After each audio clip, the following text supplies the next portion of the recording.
Well, Jim, disappointment, frustration or pride? I think a bit of everything, really. I think a bit of all of them. To say that we've come to Leicester disappointed not to pick up the win is unheard of in the past, really. But I genuinely am disappointed. We had a couple of opportunities at the end there, but Leicester are a good team. You know what I mean? It was always going to be a competitive match. It was always going to be a close match, and that's great from our point of view because that just shows how far we've come. Because the last 2 times we've been here, we've been convincingly beat. But I'm really happy with the way the boys played. I'm really happy with the resolve they showed, especially in the scrum. As we were getting dominated for the first 30 minutes. We saw that we got a sin bin in, but to come away with a point in hindsight, we'll take it. We've come to a tough place. But I'm a little bit disappointed that we didn't score at the end. Obviously, that's the nature of it. But Leicester, I know more than anyone, are a great side, in World Rugby, and we've done ourselves justice today. I think in the way in which we played, in the manner in which we went about our work. I think. You allude to the fact that Leicester are a good side, and that is undoubtedly a fact. But Gloucester sides have been here before and crumbled under the pressure. Yeah. Different aspects of the game were under pressure today, but the whole structure didn't crumble. Yeah, I think you can see that. I think everyone can see that. I think they've seen that in the season.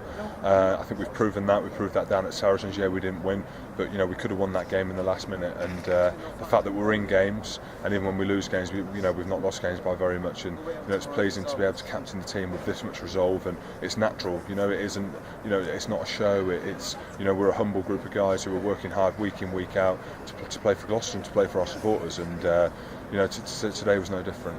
One thing about the man management structure, we noticed that the whole squad is used and come on with confidence, and the replacements are made at phases in the game. A yellow card shown, 2 front row men come on to build up the strength and the power. It's imaginative and thoughtful, isn't it? Yeah, definitely, and that's something that we need, and that's something that we didn't have last year, is the strength and depth. We maybe had it last year, but we didn't use it, and we need that going forward. At the end of the day, rugby these days, especially in conditions like this, isn't a 15-man.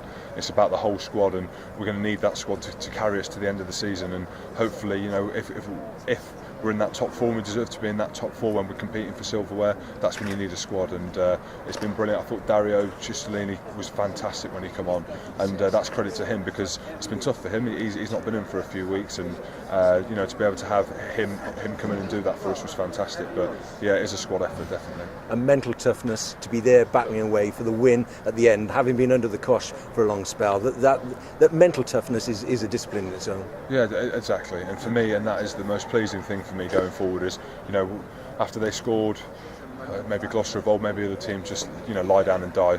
We'll never do that, and that's something I asked of the players when I took the captaincy, and that's something that we're shown in abundance this year.